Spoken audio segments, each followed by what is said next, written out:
এতগুলো লোকের মধ্যে একজন 10 জনের খেয়াল রাখবেন।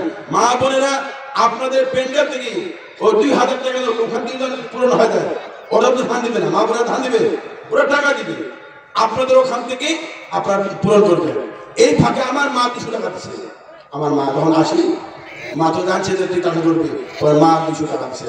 আর রব্বে কারীম আমার মাকে জান্নাতের বাসিন্দা হিসেবে কবুল করুন, আল্লাহুম্মা আমিন। আল্লাহ যতদিন দুনিয়াতে আছে ঈমানের সহিত রাখে, আদর মৃত্যুবরণ করবে ঈমান নিয়ে মৃত্যুবরণ করে, আল্লাহুম্মা আমিন। 2017 জন ওই মহিলা প্যান্ডেল থেকে 17টা মা ইয়া করবে, পূরণ করবে। ছোট ছোট বাচ্চারা দান করে নাম লিস্ট করে লেখা খাতা নিয়ে দেন, লেখা নিয়ে আসবেন, দোয়া করা হবে। এরপর আপনাদের এখান থেকে 1000 করে 10 জন দেবে। 1000 কে খলিল, একটু দাঁড়ান, আল্লাহ দেখো, আল্লাহ দেখো, জনগণ দেখো।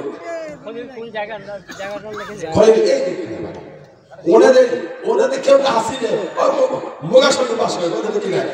আর রব্বে কারীম খলিল মিয়া তোমার ঘরের জন্য, আল্লাহ তোমার নবীর ঘরের জন্য 1000 টাকা দান করেছে, 1000 দান করেছে।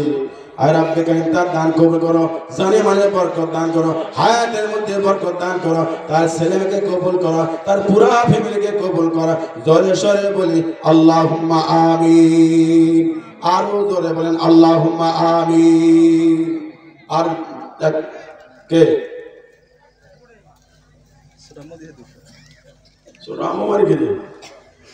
আমার বাড়ি, আমি টাকা দিলে টাকা পাইব, আমার বাড়ি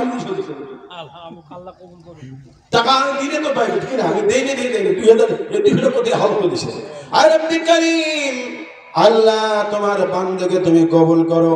আল্লাহ তোমার বান্দি 2টা সন্তান গর্ভে ধারণ করেছে, 2টা সন্তানকে হাফেজ বানাইছে, আলেম বানাইতে আছে। আল্লাহ 3টা মেয়ে গর্ভে ধারণ করেছে, আর একটা মেয়েকে আল্লাহ আলেমের কাছে বিয়া দিছে, আর একটা আলেম হইতে আছে, আর একটা ছোট্ট আছে। আল্লাহ তোমার বান্দির 5 সন্তানকে কবুল করো। আর রব্বে কারীম তোমার বান্দির বাবা নাই, আমার শ্বশুর নাই, আল্লাহ টাকার বিনিময়ে তার আব্বার কবরটা রিয়াজুল জান্নাত বানিয়ে দাও। জোরে সরে বলি আল্লাহুম্মা আমিন।